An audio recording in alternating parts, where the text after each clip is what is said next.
कर रहा है स्टार्ट ना।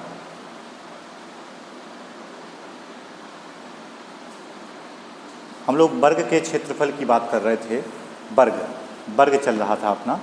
तो वर्ग में कुछ सवाल हो गए थे, उसके आगे के सवाल हम लोग देखते हैं। तो लिखिएगा सवाल वर्ग का। एक वर्ग के विकर्ण की लंबाई a सेंटीमीटर है। एक वर्ग के विकर्ण की लंबाई a सेंटीमीटर है, उसका क्षेत्रफल क्या होगा? वर्ग के विकर्ण की लंबाई a सेंटीमीटर है, उसका क्षेत्रफल क्या होगा? तो देखिए, वर्ग के विकर्ण की लंबाई दी हुई है, विकर्ण डायगोनल a सेंटीमीटर, विकर्ण की लंबाई a सेंटीमीटर दी हुई है। इसका क्षेत्रफल हमें निकालना है, और क्षेत्रफल होता क्या है? भुजा का वर्ग। इसका क्षेत्रफल हमें निकालना है। तो देखिए क्या करेंगे, विकर्ण दिया है तो विकर्ण का फॉर्मूला लगाएंगे। विकर्ण होता क्या है? √2 इंटू भुजा विकर्ण कहलाता है, और विकर्ण है कितना? a है। तो यहाँ भुजा क्या हो जाएगी? a अपॉन √2, मतलब इसकी भुजा कितनी आ गई है? a upon √2। अब हमें क्या निकालना है? इसका एरिया, ये जगह कितनी है। तो क्षेत्रफल क्या होता है? भुजा का वर्ग, और भुजा क्या है? a अपॉन √2 का वर्ग। तो a का वर्ग a स्क्वायर और √2 का वर्ग 2, a स्क्वायर अपॉन 2, ये इसका एरिया होगा। ठीक है, सवाल समझ में आ गया। एक वर्ग का विकर्ण दिया था a सेंटीमीटर, वर्ग का विकर्ण दिया था, और क्या पूछा था? उसका क्षेत्रफल पूछा था। तो क्षेत्रफल क्या हो जाएगा?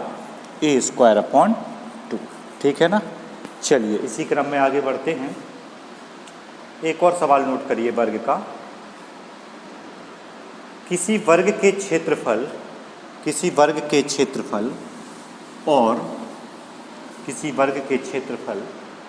और उसके विकर्ण पर बने वर्ग के क्षेत्रफल के बीच का अनुपात क्या है? किसी वर्ग के क्षेत्रफल और उसके विकर्ण पर बने वर्ग के क्षेत्रफल के बीच का अनुपात क्या है? ठीक है, ये आपका सवाल है। तो देखिए, किसी वर्ग का क्षेत्रफल और इस वर्ग के विकर्ण पर बने वर्ग, ये जो विकर्ण हैं इस पर वर्ग बना दिया जाए, तो उसकी भुजाएं क्या होंगी? उसकी सभी भुजाएं इस विकर्ण की लंबाई की बराबर होंगी। ठीक, ये हो गया। तो इसका क्षेत्रफल, ठीक है। या फिर देखिए क्या करते हैं इसको, सवाल क्या है अपना, किसी वर्ग का क्षेत्रफल। तो किसी वर्ग, एक हमने वर्ग ले लिया कि ये वर्ग है, इसकी भुजा हमने मान ली a है, तो इसका क्षेत्रफल क्या हो जाएगा? इसका क्षेत्रफल हो जाएगा a स्क्वायर, और इसका विकर्ण क्या होगा? a√2 भुजा इंटू √2, a√2 हो जाएगा इसका विकर्ण, और इसके विकर्ण पर वर्ग बना है। तो ये विकर्ण जो है, विकर्ण की लंबाई क्या है? a√2 है, और इस पर हमें वर्ग बनाना है। तो सभी भुजाएं क्या होंगी? a√2 की होगी, ये भी a√2 की होगी, ये भी a√2 की, और ये भुजा भी a√2 की। मतलब विकर्ण की लंबाई के बराबर हमें वर्ग बनाना है। तो उसका क्षेत्रफल, तो बताइए इसका क्षेत्रफल क्या होगा? इसका क्षेत्रफल भी होगा भुजा का वर्ग। अब ये भुजा क्या है इसकी? a√2, तो a√2 का स्क्वायर, तो a का स्क्वायर a और √2 का स्क्वायर 2a स्क्वायर। तो बताइए क्षेत्रफल का रेशियो क्या हो जाएगा? इसका क्षेत्रफल a स्क्वायर है और इसका क्षेत्रफल a स्क्वायर इंटू 2 है। a स्क्वायर से a स्क्वायर कैंसिल, 1:2, 1:2 आ जाएगा। ठीक है, क्लियर हो गया। चलिए अगले सवाल पर बढ़ते हैं आगे। अब देखिए वर्ग के लगभग सभी सवाल हो चुके हैं। ठीक है, अब इसके बाद हम आगे बढ़ते हैं समचतुर्भुज पर। समचतुर्भुज के सवालों को हम लोग देखेंगे और ध्यान रखिएगा, अगर इसके पहले के वीडियो अगर आप लोगों ने नहीं देखे हैं तो पहले जाके उन वीडियो को देखिएगा, तभी आपको ये जो आगे के वीडियो हैं वो समझ में आएंगे। ठीक है ना। चलिए आगे बढ़ते हैं।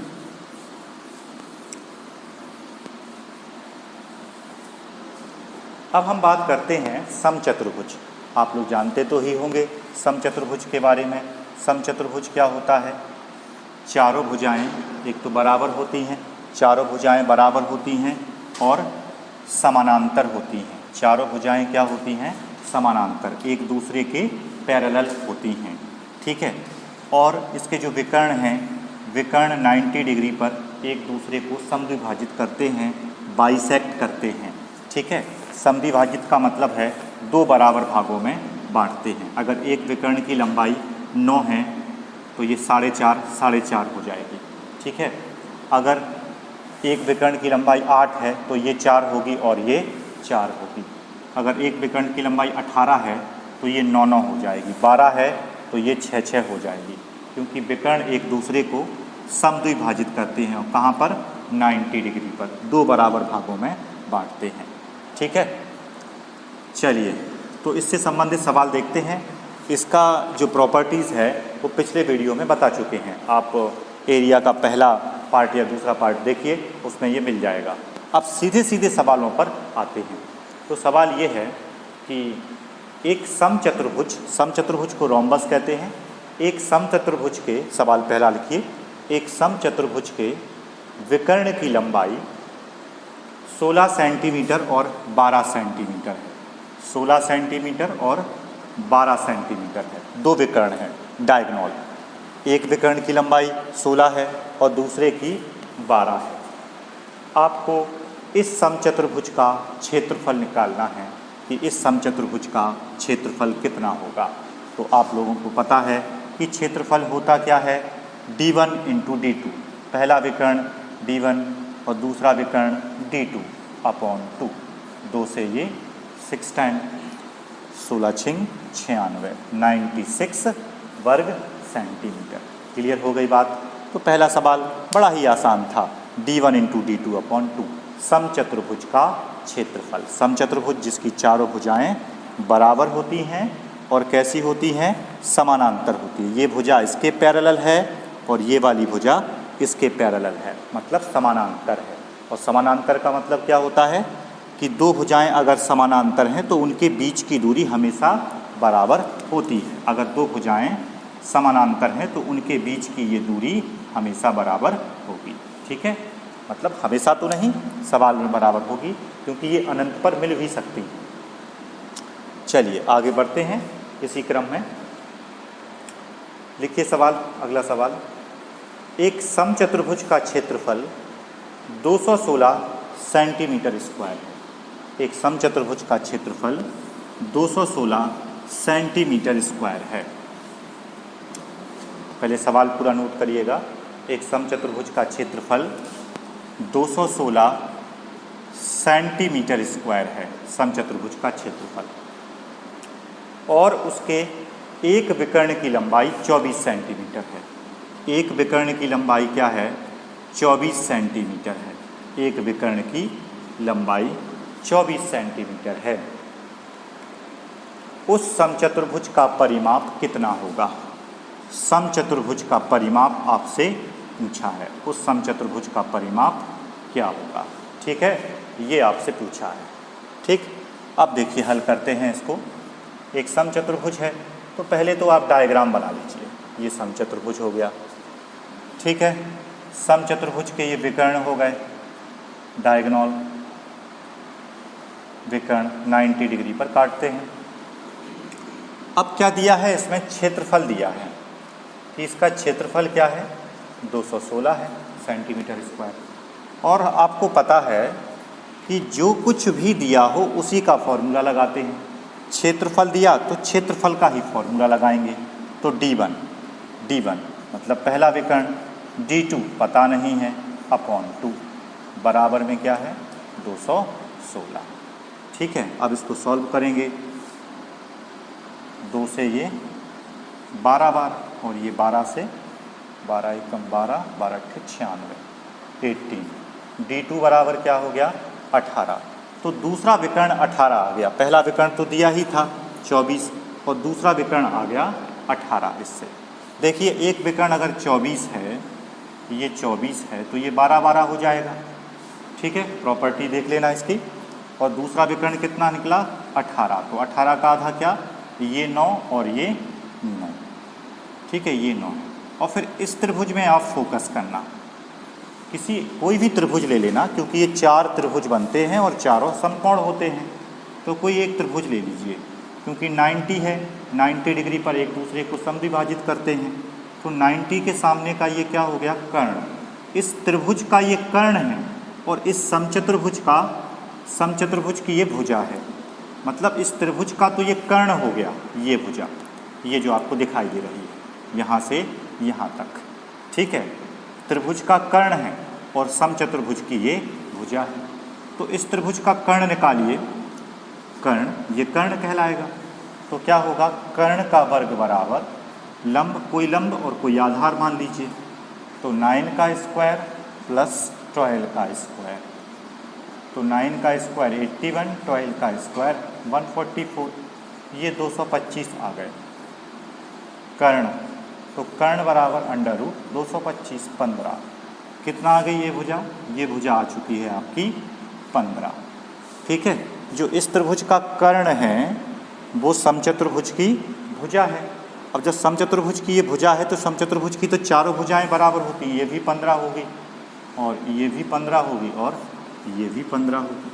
हमें इसका परिमाप निकालना था, समचतुर्भुज का परिमाप। तो क्या होता है, भुजा इंटू 4, 15 गुणा 4, 15 चौके 60 सेंटीमीटर। बात क्लियर हो गई है, क्लियर हो गई बात। ठीक है, तो सवाल क्या था अपना, क्षेत्रफल दिया था, एक विकर्ण दिया था और परिमाप हमसे पूछ लिया कि इस समचतुर्भुज का परिमाप बताइए। तो क्षेत्रफल दिया, क्षेत्रफल का ही फॉर्मूला लगा दिया। क्षेत्रफल का फॉर्मूला लगाया तो दूसरा विकर्ण आ गया। उसके बाद फिर हम इस त्रिभुज में फोकस करते हैं। ठीक है, कोई भी त्रिभुज, मतलब कोई एक त्रिभुज ले लेते हैं, क्योंकि सभी समकोण त्रिभुज होते हैं, राइट एंगल ट्रायंगल। ठीक है ना, तो एक विकर्ण 24 था तो 12 हो जाएगा और दूसरा विकर्ण 18 निकला तो 9 हो जाएगा, आधा आधा होता है। ठीक है ना। हाँ, एक वीडियो है एरिया का पार्ट 3, एरिया के पार्ट 3 में एक सवाल थोड़ा सा गलत बता दिया था उसमें देखिएगा आप कि एक विकर्ण की लंबाई 8 बताई थी उसमें, कि एक मिनट बता देते हैं उसको। एरिया का पार्ट 3 है ना, एक विकर्ण की लंबाई, उसको आप देख लीजिएगा।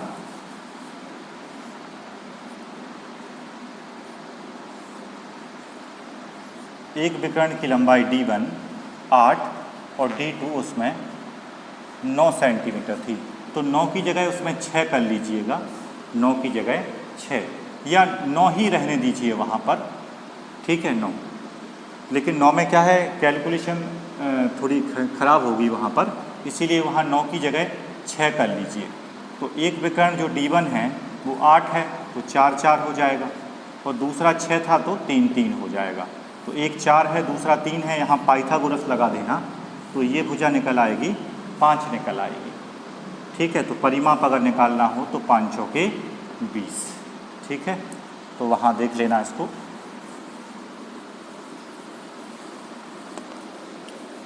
चलिए अगले सवाल पे बढ़ते हैं, समचतुर्भुज के।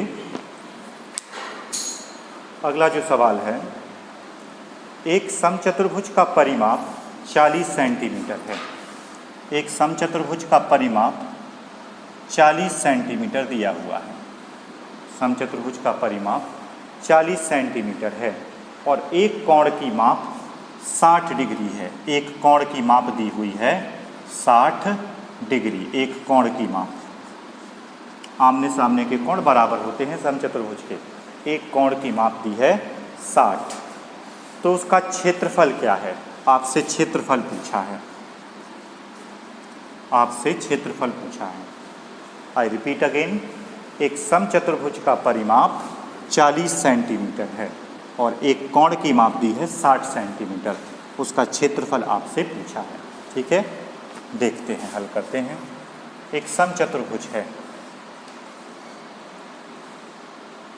ये हो गया समचतुर्भुज, 90 डिग्री बना दीजिए, ये 90 का है, और एक कोण 60 है, ये पूरा 60 है।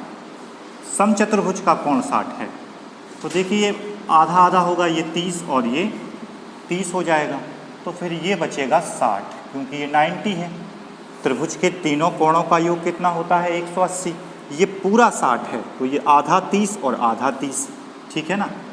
ये पूरा 60 दिया था, समचतुर्भुज का कोण दिया था 60। इस त्रिभुज का क्या होगा? हम तो त्रिभुज की बात कर रहे हैं, तो त्रिभुज का होगा 30, और ये तो 90 है ही, तो 90, 30, 120 और 60, 180, ठीक है। अब हमें क्षेत्रफल निकालना है, और इसका परिमाप दिया है 40। परिमाप 40 दिया है, तो भुजा कितनी हो जाएगी? 10, ठीक है, क्योंकि भुजा गुणा 4, तो भुजा 10 हो जाएगी। अब देखिए यहाँ पर एक बार आपको साइन 30 लगाना होगा। अगर आपको ट्रिग्नोमेट्री नहीं आती है तो थोड़ा गड़बड़ हो जाएगा यहाँ पर, और आगे के वीडियो में ट्रिग्नोमेट्री से संबंधित सवाल भी डालेंगे। देखिए साइन 30, एक बार इस त्रिभुज में साइन 30 लगा दीजिए, इस त्रिभुज में साइन 30, और साइन 30 बराबर क्या होता है? लंब बटे कर्ण, ठीक है, लंब। तो लंब, इसको नाम दे दीजिए O A B, O A B. तो साइन 30 बराबर लंब, लंब क्या हो गया? O B. कोण के सामने की भुजा लंब कहलाती है, परपेंडिकुलर, ठीक है, कोण के सामने की भुजा लंब। तो साइन 30 बराबर क्या हो जाएगा? लंब, और बटे में कर्ण।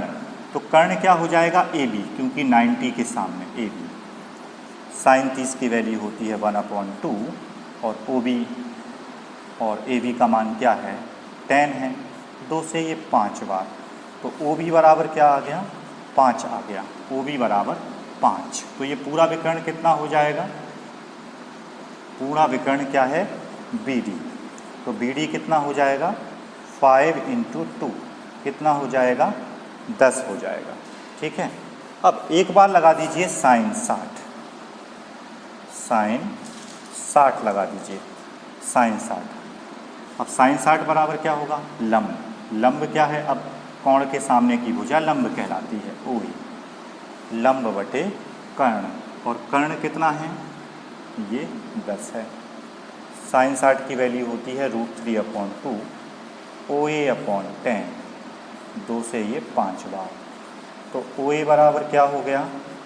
5√3, 5 × √3 ओ ए। तो पूरा विकर्ण क्या हो जाएगा?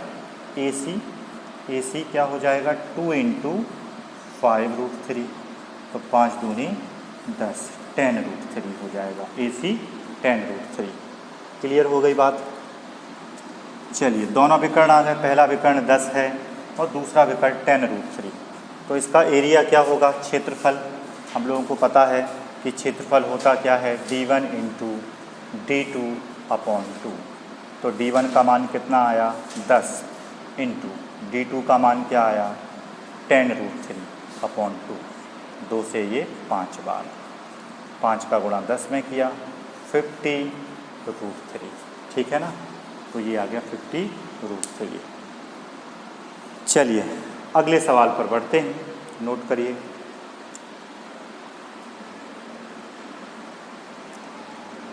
एक समचतुर्भुज के विकर्ण 8 सेंटीमीटर तथा 6 सेंटीमीटर हैं। सवाल नोट करिए। एक समचतुर्भुज के विकर्ण 8 सेंटीमीटर तथा 6 सेंटीमीटर हैं। 8 सेंटीमीटर और 6 सेंटीमीटर हैं, तो उसकी भुजा का वर्ग कितना होगा? उसकी भुजा का विकर्ण दिए हैं, देखिए विकर्ण दिए हैं d1 8 और d2 6, और जो उसकी जो भुजा है उसका वर्ग क्या होगा ये पूछा है। उसकी भुजा का वर्ग क्या होगा? समचतुर्भुज की जो भुजा है उसका वर्ग क्या होगा? ठीक है, तो देखिए करते हैं हल। तो पहले तो आप डायग्राम बना लिया करो कि समचतुर्भुज है ये विकर्ण बना दिए। d1 कितना है? 8 है, d2 6 है, और आपको पता है समचतुर्भुज के जो विकर्ण हैं वो एक दूसरे को 90 डिग्री पर क्या करते हैं, समद्विभाजित करते हैं, बाइसेक्ट करते हैं, समद्विभाजित। ये पूरा 8 है तो इतना क्या होगा 4। ये पूरा 6 है तो इतना क्या होगा आधा, 6 है तो 3 है। फिर इस त्रिभुज में आप पाइथागोरस लगा दोगे, ये 3 है ये 4 है तो ये भुजा आ जाएगी आपकी 5। पाइथागोरस लगा दोगे तो भुजा 5 आ गई। और आपसे क्या पूछा है, भुजा का वर्ग। तो बताइए भुजा का वर्ग क्या होगा, 5 का वर्ग क्या होगा 25। ठीक है, आपका उत्तर हो गया। भुजा का वर्ग क्या होगा 25। अगर आपको यहाँ परिमाप पूछते तो 5 चौके 20, क्योंकि ये 5 है ये 5, सभी भुजाएं 5 हैं तो 5 चौके 20, परिमाप 20 होता। लेकिन पूछा क्या है, भुजा का वर्ग। क्लियर हो गया। चलिए आगे बढ़ते हैं।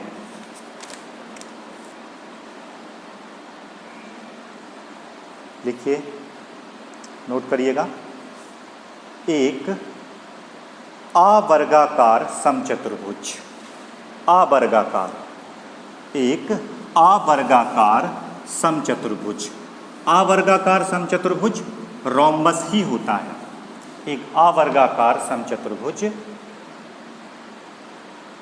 का परिमाप 20 सेंटीमीटर है।